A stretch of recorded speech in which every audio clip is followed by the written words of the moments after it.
Good evening. Welcome to Washington. I'm Brett Baer. President Trump is responding to calls for greater regulations on rapid-fire weaponry like that used in last week's Florida school shooting and in Las Vegas last year. He's calling on the Justice Department to come up with new rules on so-called bump stocks that increase the speed at which bullets can be fired. Bump stocks were used in the Las Vegas shooting, not Florida. But the move could either be a signal by this president of more things to come, or a move to just do something ahead of meetings this week about the next steps after a long string of mass shootings. Chief White House correspondent John Roberts starts us off tonight from the North Lawn with an announcement no one really saw coming, John. No, because it's been more than 140 days and we've heard nothing from the president. His big event today, which we saw over your shoulder, Brett, was to honor first responders who risked their lives to save others. The Florida shooting and the issue of how to keep guns out of the hands of killers front and center. In the wake of the Douglas High School massacre, President Trump today reached back to the last mass shooting, Las Vegas, announcing that he will seek a ban on so-called bump stocks that allowed the shooter there to fire off so many rounds so quickly. Just a few moments ago, I signed a memorandum directing the Attorney General to propose regulations to ban all devices that turn legal weapons into machine guns. I expect that these critical regulations will be finalized, Jeff, very soon. As he recognized today the valor of safety officers who responded to yet another mass shooting, San Bernardino in 2015, the president praised the heroism of those who sacrificed their lives last week. In the aftermath of this evil massacre, our spirits have been lifted by the accounts of bravery at the Marjorie Stoneman Douglas High School, who have shown us that the forces of love and courage are always stronger than the forces of evil and hate.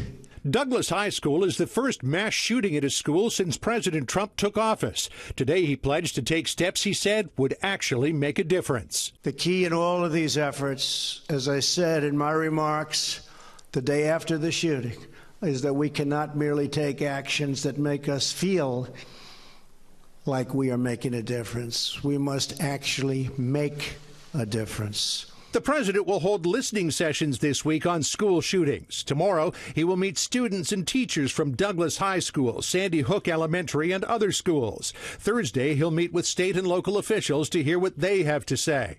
President Trump has voiced support for a Senate bill that seeks to make the background check system more efficient, but when pressed, the press secretary indicated more needs to be done. The president is very focused on mental illness, working with the Health and Human Services Department to determine the best path forward on that and what is available and allowed under the law. Unfortunately, we can't just flip a switch, but there is a process. We are a law and order country, and the president is trying to do everything that he can under his capacity to address these concerns, and certainly when it comes to mental illness. The White House today also defended a tweet President Trump was widely criticized for. On the weekend, he said that the FBI missed all of the many signals sent out by the Florida school shooter because they are spending too much time trying to prove Russia collusion with the Trump campaign. He's making the point that we would like our FBI agencies to not be focused on something that is clearly a hoax in terms of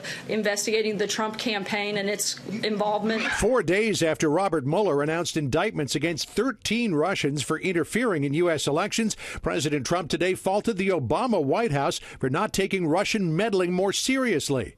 And while the president made no effort to call out the Russians after Mueller's announcement, the White House today insisted President Trump has been far harder on Russia than the Obama administration ever was. He helped push through $700 billion to rebuild our military. He's helped export energy to Eastern Europe. He's closed 3 diplomatic properties that were Russia's here in the United States. He's helped arm the Ukrainians. There are a number of places that Obama was too weak and refused to take and put pressure on Russia where this president has. President Trump also took a swing at the Obama White House in his memorandum to the Attorney General looking to ban bump stocks, pointing out that the Obama administration repeatedly concluded that bump stocks were legal to purchase and possess. Brett? John Roberts live on the North Lawn. John, thanks.